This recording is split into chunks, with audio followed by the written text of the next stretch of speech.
November 1992, a woman woke up on the floor of a jungle she had never seen before.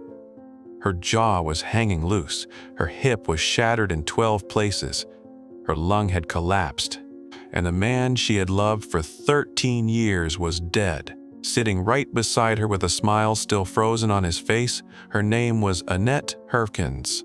And for the next 8 days, she would be completely alone in the Vietnamese wilderness.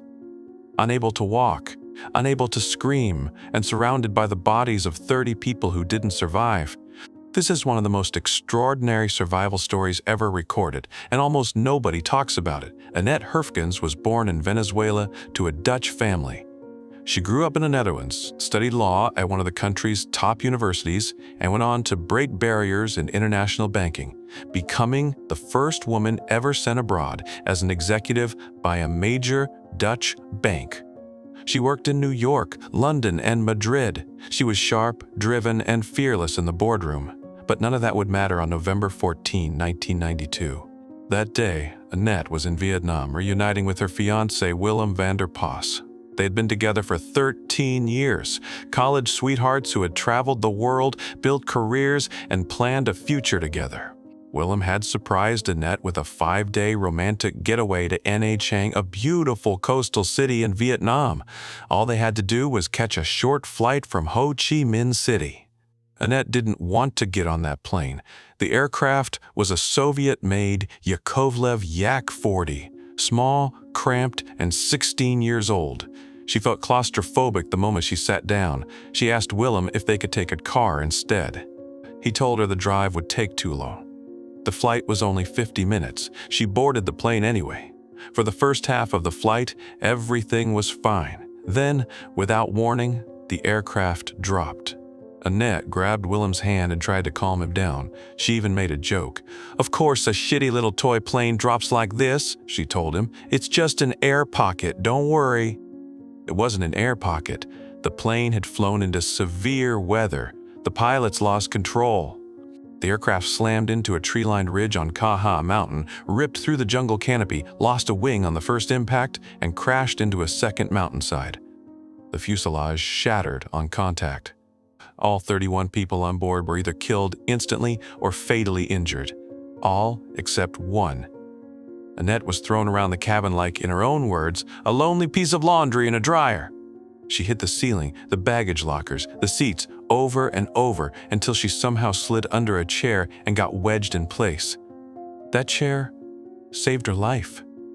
When the plane tore apart on the second impact, she was pinned in position while everyone else was thrown. She woke up 5 hours later.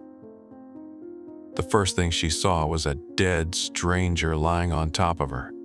He had a peaceful smile on his face. She pushed him off and tried to move. Everything hurt. Her jaw was dislocated and hanging loose. Her hip was fractured in 12 places. Her right knee was destroyed. One of her lungs had collapsed. Both arms were covered in deep gashes. Then she saw Willem. He was still in his seat, still smiling. But he was gone. The love of her life, the man she had planned to marry, was dead, and there was nothing she could do. Annette could hear faint moans coming from deeper inside the wreckage. She found a Vietnamese businessman who was badly injured but still conscious. He told her to hang on, that rescuers would come. For the first 2 days, they kept each other alive with whispered words. Then he died too. One by one, every other survivor around her stopped breathing.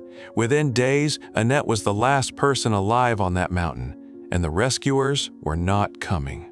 The crash site was 19 miles from Nha Trang and 10 miles from the nearest village. The terrain was so dense and mountainous that search teams couldn't locate the wreckage. A Vietnamese military helicopter that was sent to search for the crash actually crashed itself, killing all 7 crew members on board. The rescue mission to find Annette had claimed even more lives. She knew none of this. All she knew was that she was alone. She couldn't walk and no one was coming, so Annette made a decision. She would stay alive. She couldn't move more than a few feet, but she could think. She noticed that the shattered wing of the aircraft had insulation material inside it. She tore strips of it and used them as sponges to collect rainwater from the leaves around her.